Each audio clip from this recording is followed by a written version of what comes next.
یہ بات ہے سن ہجری 60 کی، جب حضرت امیر معاویہ رضی اللہ عنہ کا انتقال ہوا اور یزید ان کا جانشین بن کر تخت حکومت پر بیٹھا تو بات اور زیادہ بگڑ گئی، حالات بدل گئے اور ایک انتشار برپا ہو گیا۔ حضرت حسین رضی اللہ عنہ نے دیکھا کہ ہماری طرح حجاز کے اکابر و اہل حل و عقد نے بھی یزید کی خلافت تسلیم کرنے سے انکار کر دیا ہے۔ ان حالات میں اگر حضرت حسین رضی اللہ عنہ یزید کے خلاف قدم نہ اٹھاتے تو سمجھ لیا جاتا کہ اسلام میں انتخاب خلیفہ کے بجائے خاندانی بادشاہت بھی حکومت کا ایک طریقہ ہے۔ اس بنا پر حضرت حسین رضی اللہ عنہ نے اپنی جان کی قربانی پیش کر کے بھی اس تصور کے غلط ہونے کو ہمیشہ کے لیے لوگوں کے ذہن میں بٹھانے کا فیصلہ کر لیا۔ دوسری طرف حضرت حسین رضی اللہ عنہ کے پاس عراق سے بکثرت خطوط اور وفود آنے لگے کہ وہ آپ رضی اللہ عنہ کو خلافت کا سب سے زیادہ حقدار سمجھ کر اپنا خلیفہ بنانا چاہتے تھے، جس سے واضح ہوتا تھا کہ اہل عراق بھی ابھی تک یزید کی خلافت قبول کرنے کو تیار نہیں ہیں۔ لہذا صرف اہل شام کے یزید کے ہاتھ پر بیعت کرنے سے ابھی تک اس کی خلافت منعقد ہی نہیں ہوئی تھی، اس کے باوجود بھی وہ پورے عالم اسلام پر اپنی طاقت کے زور پر حکومت کرنا چاہتا تھا۔ اس حالت میں سیدنا حسین رضی اللہ عنہ یزید کے غلبے کو روکنا جذبہ حق کے تحت اپنا فرض سمجھتے تھے۔ وہ ظالم کے ساتھ زندہ رہنا بھی جرم جانتے تھے۔ چنانچہ آج جو ہم فقہ کی کتابوں میں پڑھتے ہیں کہ جو شخص مسلمانوں کے انتخاب سے امیر بنا ہو اس کے خلاف بغاوت جائز نہیں، یہ صحیح ہے، لیکن جو بزور قوت حکمراں بن گیا ہو اس کے خلاف بشرط قوت بغاوت جائز ہے۔ چونکہ یزید امت مسلمہ کے اتفاق سے ابھی امیر بنا ہی نہ تھا، پھر حضرت حسین رضی اللہ عنہ کی رگوں میں خون نبوت تھا، آپ رضی اللہ عنہ بہادر تھے، آپ رضی اللہ عنہ میں اس غلط روش کو روکنے کی پوری قوت تھی، پھر کوفہ والوں نے ساتھ دینے کا وعدہ بھی کیا تھا۔ اس لیے کوفہ والوں کی دعوت پر آپ رضی اللہ عنہ نے پہلے اپنے چچا زاد بھائی مسلم بن عقیل رضی اللہ عنہ کو اپنا وکیل بنا کر حالات کا صحیح اندازہ لگانے کے لیے کوفہ روانہ کیا۔ جب وہ پہنچے تو کوفہ والوں نے ان کو ہاتھوں ہاتھ لے لیا، جس سے انہوں نے چند روز کے قیام کے بعد یہ اندازہ لگا لیا کہ یہاں کے عام مسلمان یزید کی بیعت سے متنفر اور حضرت حسین رضی اللہ عنہ کی بیعت کے متمنی ہیں۔ چنانچہ آپ رضی اللہ عنہ نے اس صورتحال کے پیش نظر حضرت حسین رضی اللہ عنہ کے لیے بیعت خلافت لینی شروع کر دی، اور دیکھتے ہی دیکھتے کوفہ میں 18,000 مسلمانوں نے حضرت حسین رضی اللہ عنہ کے لیے بیعت کر لی۔ پھر یہ سلسلہ روز بروز بڑھتا ہی گیا۔ تب حضرت مسلم بن عقیل رضی اللہ عنہ کو اطمینان ہو گیا کہ حضرت حسین رضی اللہ عنہ اگر تشریف لائے تو حجاز کے ساتھ عراق کے لوگ بھی آپ سے بیعت کر لیں گے، جس کے نتیجے میں امت کے سر سے یزید کی مصیبت ٹل جائے گی اور انشاءاللہ ایک بار پھر صحیح خلافت قائم ہو جائے گی۔ اس خیال سے حضرت مسلم بن عقیل رضی اللہ عنہ نے حضرت حسین رضی اللہ عنہ کو کوفہ آنے کی بذریعہ خط دعوت دے دی۔ حضرت مسلم رضی اللہ عنہ کے خط سے جب کوفہ کے احوال معلوم ہوئے تو آپ رضی اللہ عنہ نے ایک دینی ضرورت سمجھ کر کوفہ کا ارادہ کر لیا۔ بعض خیر خواہوں نے خطرات سے آگاہ کر کے سفر ملتوی کرنے کا مشورہ بھی دیا، مگر مقصد کی اہمیت نے آپ رضی اللہ عنہ کو خطرات کا مقابلہ کرنے پر مجبور کر دیا۔ پھر 3 یا 8 ذی الحجہ سن ہجری 60 کو آپ مکہ مکرمہ سے کوفہ کے لیے روانہ ہو گئے۔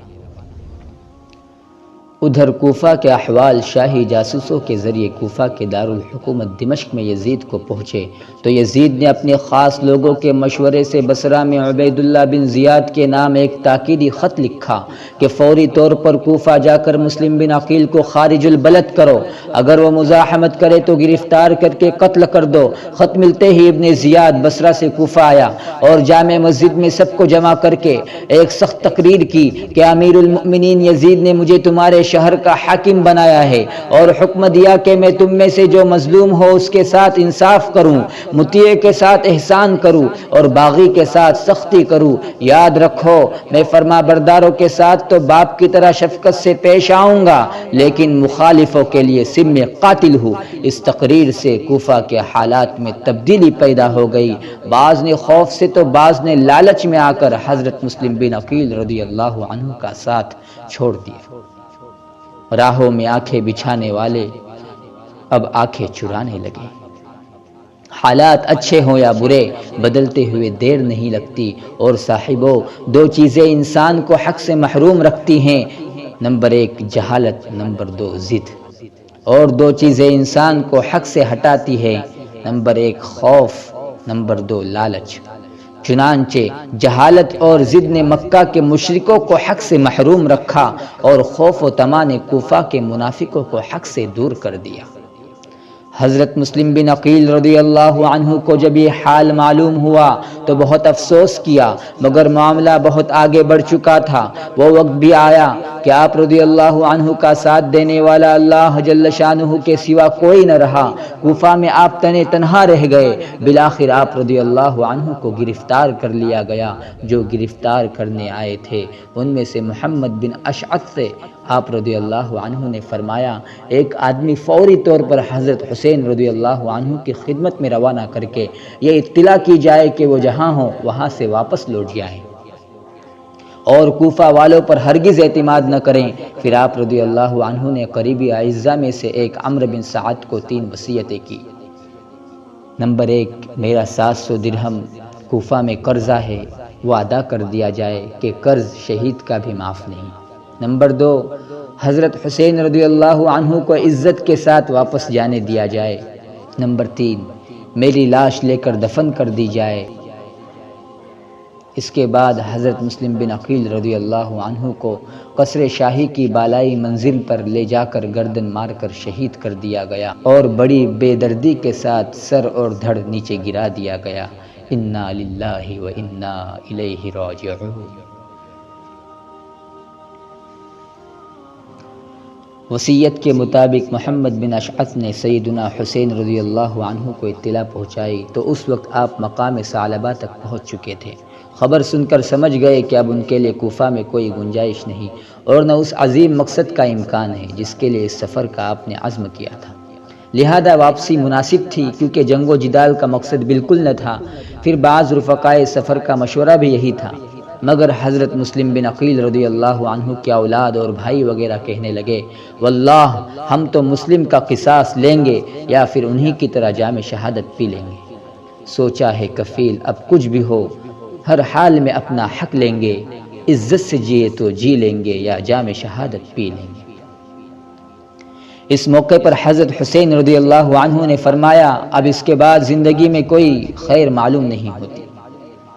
غرض سفر جاری رکھا گیا حتیٰ کہ منزل بمنزل کوفہ کے قریب ہو گئے۔ جب مقام ذی حشمہ پہنچے تو حکومت شام کی جانب سے حر بن یزید تمیمی 1000 سواروں کے ساتھ پہنچا اور آپ رضی اللہ عنہ کو گرفتار کر لیا۔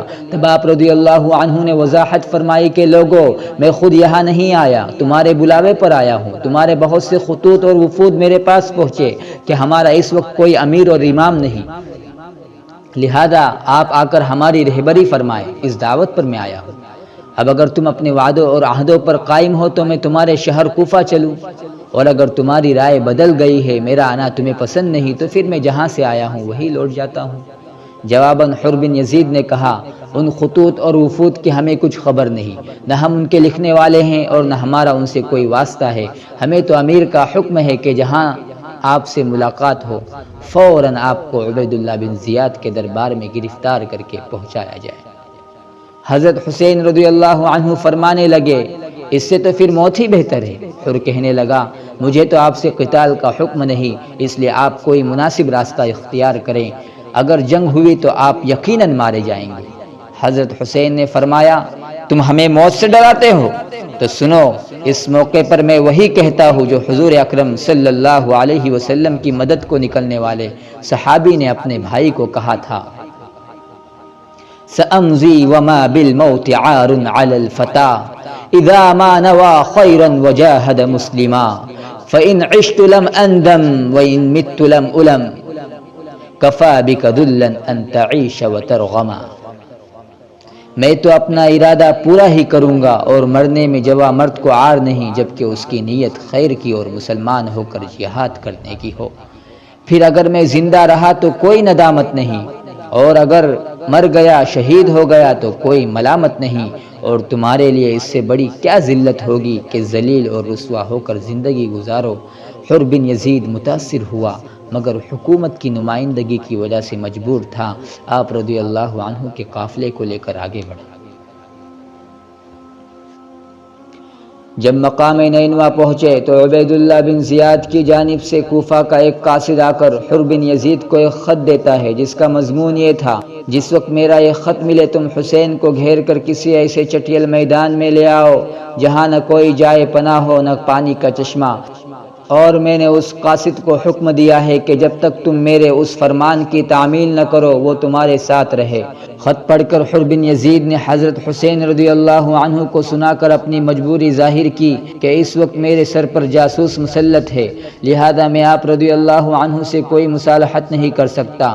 اس وقت قافلہ حسینی میں سے حضرت زہیر بن قین نے حضرت حسین رضی اللہ عنہ سے عرض کیا: حضرت آپ دیکھ ہی رہے ہیں کہ ہر آنے والی گھڑی ہمارے لیے مشکلات میں اضافہ کر رہی ہے، جس سے یہ اندازہ ہو سکتا ہے کہ آئندہ جو وقت آئے گا وہ اس سے بھی زیادہ سخت ہوگا. موجودہ شامی لشکر سے مقابلہ کر کے ان سے نمٹنا آسان ہے آنے والے لشکر کی بنسبت، لہذا اجازت دیجیے. حضرت حسین رضی اللہ عنہ نے فرمایا: جنگ و جدال تو ہمارا مقصد تھا نہیں، لیکن اب حالات ایسے ہو گئے تب بھی میں اپنی طرف سے پہل کرنا نہیں چاہتا. تو حضرت زہیر رضی اللہ عنہ نے فرمایا: ٹھیک ہے، پھر ہمیں سامنے والی بستی میں لے چلیں جو دریائے فرات کے کنارے پر ایک محفوظ جگہ ہے. پھر اگر وہ لوگ ہمیں روکیں گے تب ہم مقابلہ شروع کر دیں گے. ابھی یہ گفتگو جاری ہی تھی کہ ابن زیاد کی جانب سے عمرو بن سعد 4000 کا لشکر لے کر مقابلے کے لیے آ گیا. حالانکہ وہ خود اس کام کے لیے راضی نہ تھا مگر خوف یا لالچ کی مجبوری تھی. عمرو بن سعد نے بھی آنے کی وجہ پوچھی تو حضرت حسین نے وہی جواب دیا کہ میں از خود نہیں آیا، کوفہ والوں کے بلاوے پر آیا ہوں. وہ اگر انکار کرتے ہیں تو کوئی حرج نہیں، میں بخوشی واپس جانے کے لیے تیار ہوں. عمرو بن سعد نے حضرت کا یہ جواب عبید اللہ بن زیاد کو لکھ بھیجا کہ حسین واپس جانے کو تیار ہیں. ابن زیاد کی طرف سے جواب آیا کہ حسین کے سامنے صرف ایک ہی بات رکھو کہ وہ یزید کے ہاتھ پر بیعت کر لے، اگر وہ انکار کرے تو ان پر پانی بالکل بند کر دو. چنانچہ ایسا ہی کیا گیا. عمرو بن سعد نے فرات پر پانی روکنے کے لیے 500 کا دستہ متعین کر دیا. جب اس حالت میں 3 دن گزر گئے تو بہت سوچ کر آپ رضی اللہ عنہ نے شامی لشکر کے سامنے آخری فیصلہ سنایا. مقصد یہ تھا کہ کسی طرح جنگ کی نوبت نہ آئے. آپ رضی اللہ عنہ نے فرمایا: کوفہ والو، ہمارے متعلق 3 صورتوں میں سے کوئی ایک صورت اختیار کر لو. ہم جہاں سے آئے وہی واپس چلے جائیں، لہذا ہمارا راستہ نہ روکا جائے. نمبر 2، ہمیں کسی اسلامی ملک کی سرحد پر پہنچا دیا جائے، وہاں عام لوگوں کا جو حال یزید کی بیعت کے بارے میں ہوگا ہم اسی کو اختیار کریں گے. نمبر 3، یزید کی ملاقات کرا دی جائے تاکہ ہم آپس میں اپنا معاملہ حل کر لیں. آپ رضی اللہ عنہ کا یہ فیصلہ نہایت ہی معقول تھا، اس لیے عمرو بن سعد نے ابن زیاد کو اس پر مطلع کرتے ہوئے ایک خط بھیجا کہ اللہ کا شکر ہے جنگ کی آگ بجھ گئی اور فتنہ ٹل گیا. ہمیں حسین نے ان 3 صورتوں میں سے کسی ایک کو پسند کرنے کا اختیار دیا ہے اور ظاہر ہے کہ اس سے مقصد پورا ہو جاتا ہے. لیکن عبید اللہ بن زیاد نے شمر بن ذی الجوشن کے مشورے پر عمل کیا. اس نے کہا تھا: آج حسین اگر تمہارے ہاتھ سے نکل گئے تو کبھی ان پر قابو پانا ممکن نہ ہوگا، اور مجھے تو اس میں عمرو بن سعد کی سازش ہی معلوم ہوتی ہے. میں نے سنا کہ وہ دونوں آپس میں باتیں کرتے ہیں، اس لیے حسین کو اسی بات پر مجبور کرو کہ وہ تمہارے پاس آئے. عبید اللہ بن زیاد نے اس پر عمل کرتے ہوئے 3 صورتوں کا انکار کر دیا اور اس بات پر اصرار کیا کہ وہ انکنڈیشنل سرنڈر یعنی غیر مشروط طور پر ہمارے پاس حاضری دیں ظاہر ہے کہ اس نامعقول بات کو ماننا حضرت حسین رضی اللہ عنہ پر نہ لازم تھا نہ مناسب، اس لیے بالآخر مقابلہ کرنا پڑا۔ لیکن عبید اللہ بن زیاد نے شمر بن ذیلجوشن کے مشورے پر عمل کیا۔ اس نے کہا تھا، آج حسین اگر تمہارے ہاتھ سے نکل گئے تو کبھی ان پر قابو پانا ممکن نہ ہوگا، اور مجھے تو اس میں عمرو بن سعد کی سازش ہی معلوم ہوتی ہے۔ میں نے سنا ہے کہ وہ دونوں آپس میں باتیں کرتے ہیں، اس لیے حسین کو اسی بات پر مجبور کرو کہ وہ تمہارے پاس آئے۔ عبید اللہ بن زیاد نے اس پر عمل کرتے ہوئے تینوں صورتوں کا انکار کر دیا اور اس بات پر اصرار کیا کہ وہ انکنڈیشنل سرنڈر یعنی غیر مشروط طور پر ہمارے پاس حاضری دے۔ ظاہر ہے کہ اس نامعقول بات کو ماننا حضرت حسین رضی اللہ عنہ پر نہ لازم تھا نہ مناسب، اس لیے بالآخر مقابلہ کرنا پڑا۔ 9 محرم الحرام سن ہجری 61 کو جنگ کی تیاری شروع ہو گئی۔ حریف مقابل بلا مہلت جنگ کا آغاز کرنا چاہتے تھے۔ حضرت عباس بن علی رضی اللہ عنہ نے آ کر سیدنا حسین رضی اللہ عنہ کو اطلاع دی تو حضرت نے فرمایا کہ آج کی رات قتال ملتوی کر دو تاکہ میں وصیت اور نماز اور مناجات، دعا اور استغفار وغیرہ کر سکوں۔ اس پر شمر اور عمرو بن سعد نے دوسرے لوگوں سے مشورہ کر کے مہلت دے دی اور واپس ہو گئے۔ حضرت نے اپنے اہل بیت اور اصحاب کو جمع کیا، اللہ تعالیٰ کی حمد و ثنا کے بعد فرمایا، دشمن میرے طلبگار ہیں، وہ جب مجھے پا لیں گے تو تمہاری طرف التفات نہ کریں گے، لہذا تم واپس ہو جاؤ، مجھے کوئی شکوہ نہیں ہوگا۔ یہ سن کر سب بیک زبان بول اٹھے، اللہ کی قسم ہم ایسا ہرگز نہیں کریں گے۔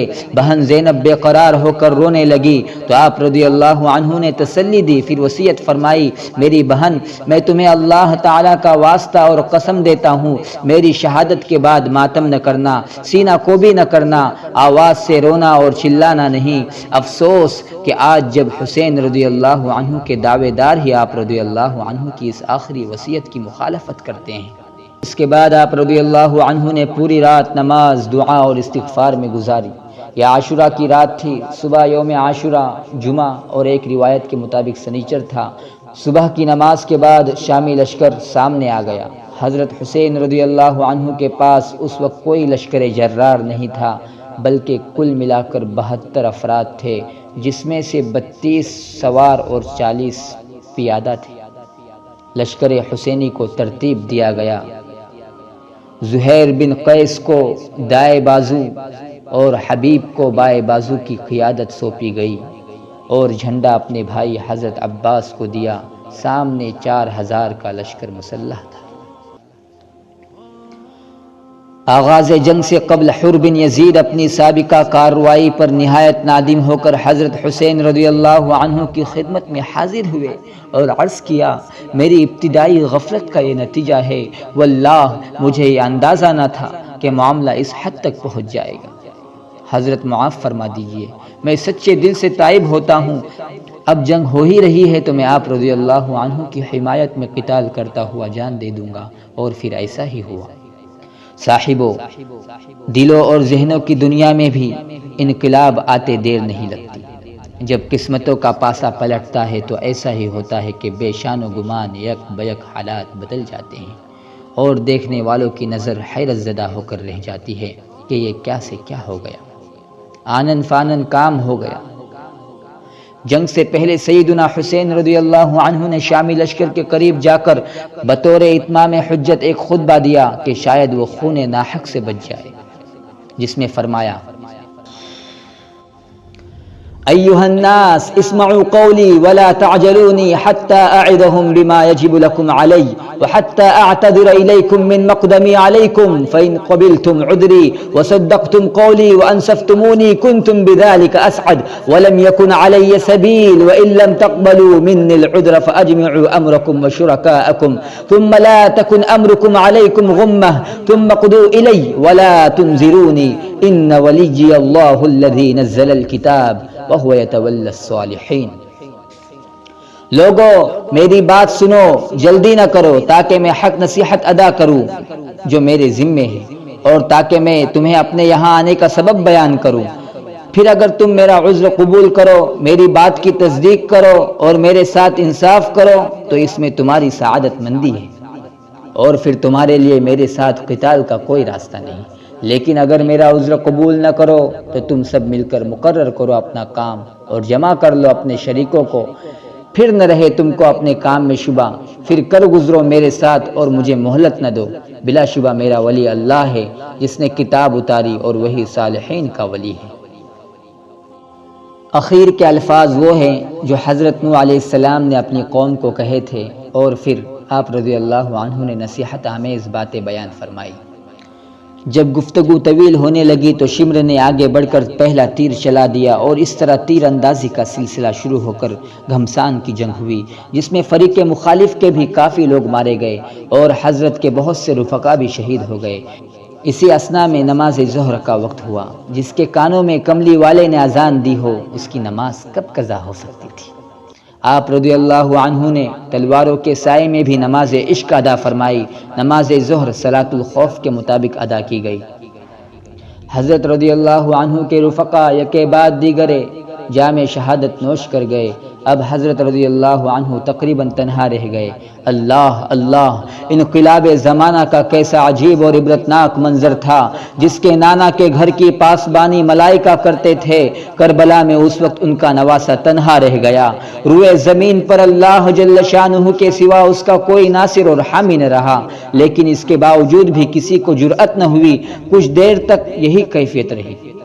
کوئی آپ رضی اللہ عنہ کو مارنے کا گناہ اپنے سر لینا نہ چاہتا تھا، لیکن شجاعت اور جرأت کا پیکر برابر بڑھتا گیا، دشمنوں پر چڑھتا گیا اور مسلسل لڑتا گیا، حتیٰ کہ قبیلہ کندہ کا ایک شکی مالک بن نصیر آگے بڑھا اور حضرت حسین رضی اللہ عنہ کے سر پر تلوار سے حملہ کر دیا۔ سر پر خفیف سا زخم پڑا۔ اس کے بعد شمر 10 آدمیوں کو ساتھ لے کر آگے بڑھا تو آپ رضی اللہ عنہ سخت پیاس اور سخت زخموں کے باوجود نہایت دلیرانہ مقابلہ کرتے رہے۔ بالآخر دشمنوں کے یکبارگی حملے سے سبط پیغمبر نواسۂ رسول صلی اللہ علیہ وسلم 55 سال کی عمر میں شہید ہو گئے۔ انا للہ و انا الیہ راجعون، فرضی اللہ عنہ وارضاہ ورزقنا حبہ وحب من والاه، آمین۔ شہادت کے بعد آپ رضی اللہ عنہ کی لاش کو دیکھا گیا تو 33 زخم نیزوں اور 34 زخم تلواروں کے تیروں کے علاوہ آپ کے بدن پر تھے۔ حضور اکرم صلی اللہ علیہ وسلم نے حضرت حسین رضی اللہ عنہ کو پھول فرمایا، اور سب جانتے ہیں کہ پھول نہایت حسین اور دلربا ہوتا ہے۔ اسے مکان کی زینت، ڈرائنگ روم کی سجاوٹ اور گلے کا ہار بنایا جاتا ہے۔ پھول کو تو بھول کر بھی کوئی نہیں مسلتا۔ کس قدر ظالم تھے وہ لوگ جنہوں نے کربلا میں محمد صلی اللہ علیہ وسلم کے پھول کو مسل ڈالا، لیکن حسین رضی اللہ عنہ نے کربلا میں حق واضح کر دیا۔ کہنے والے نے سچ کہا کہ باطل و حق حسین نے کر کے جدا بتا دیا، راہ خدا میں مرحبا سوکھا گلا کٹا دیا۔ ذات حسین نور تھی گویا چراغ طور تھی، کونوں مقام نور کا جس نے دیا جلا دیا۔ نور نظر رسول کا، نور نظر رسول کا، لخت جگر بطول کا، یعنی حسین نے سبھی لٹا کر ہمیں بتا دیا۔ نام ہزار بھیج کر کوفی تمام پھر گئے، شیطان ان پہ آ گیا فتنہ نیا اٹھا دیا۔ سارے جوان کٹ گئے بچے شہید ہو گئے، آل نبی نے حشر کا نقشہ یہاں بتا دیا۔ نالا کنا شجر حجر گریا کنا جن و بشر، جس نے سنا وہ رو دیا، تو نے یہ کیا سنا دیا۔ امام زہری رحمۃ اللہ علیہ فرماتے ہیں جو لوگ قتل حسین رضی اللہ عنہ میں شریک تھے ان میں سے ایک بھی ایسا نہ بچا جس کو آخرت سے پہلے دنیا میں سزا نہ ملی ہو۔ کوئی قتل کیا گیا تو کسی کا چہرہ سخت سیاہ ہو گیا یا مسخ ہو گیا، اور ظاہر ہے کہ ان کی اصلی سزا نہیں بلکہ اس کا ادنا نمونہ ہے جو عبرت کے لیے دنیا میں دکھلایا گیا۔ یزید کو ایک دن بھی چین نصیب نہیں ہوا۔ تمام اسلامی ممالک سے خون شہید کا مطالبہ اور بغاوتیں شروع ہو گئی۔ 2 سال 8 ماہ کے بعد اس کی بھی موت واقع ہو گئی۔ عبید اللہ بن زیاد کے متعلق ترمذی میں حضرت عمارہ بن عمیر رضی اللہ عنہ سے ایک روایت ہے کہ جب عبید اللہ بن زیاد اور اس کے ساتھیوں کے سروں کو ابراہیم نے مولی گاجر کی طرح مسجد کے صحن میں کاٹ کر ڈھیر لگایا تو اس منظر کو دیکھنے کے لیے لوگوں کی ایک بھیڑ لگی۔ میں بھی گیا۔ کیا دیکھتا ہوں کہ تھوڑی دیر کے بعد لوگوں میں ایک شور ہوتا ہے کہ ان کے سروں میں ایک سانپ گشت کرتا ہوا عبید اللہ بن زیاد کی ناک میں گھس جاتا اور تھوڑی دیر اس کی ناک میں رہ کر پھر نکل کر غائب ہو جاتا۔ میں نے یہ منظر اپنی آنکھوں سے کئی مرتبہ دیکھا۔ واقعہ شہادت کے 5 سال بعد سن ہجری 66 میں مختار نے قاتلان حسین رضی اللہ عنہ سے قصاص لینے کا ارادہ ظاہر کیا تو عام مسلمان بھی ان کے ساتھ ہو گئے، اور تھوڑی ہی عرصے میں اس کو اتنی قوت حاصل ہوئی کہ کوفہ اور عراق پر اس کا تسلط ہو گیا تو اس نے اعلان عام کیا کہ قاتلان حسین کے علاوہ سب کو امن دیا جاتا ہے، اور پھر قاتلان حسین کی تلاش و تفتیش پر اس نے اپنی پوری قوت خرچ کر دی۔ ایک کو چن کر قتل کیا۔ ایک مرتبہ ایک ہی دن میں 248 آدمی اس جرم میں قتل کیے گئے کہ وہ قتل حسین میں شریک تھے۔ شمر کو قتل کر کے اس کی لاش کتوں کے سامنے ڈال دی گئی۔ حضرت مفتی اعظم مفتی محمد شفیع صاحب رحمۃ اللہ علیہ اپنی کتاب شہید کربلا میں تفصیل سے ان واقعات پر روشنی ڈالنے کے بعد فرماتے ہیں کہ قاتلان حسین رضی اللہ عنہ کا یہ عبرتناک انجام معلوم کر کے بے ساختہ یہ آیت زبان پر آتی ہے: كذلك العذاب ولعذاب الآخرة أكبر لو كانوا يعلمون۔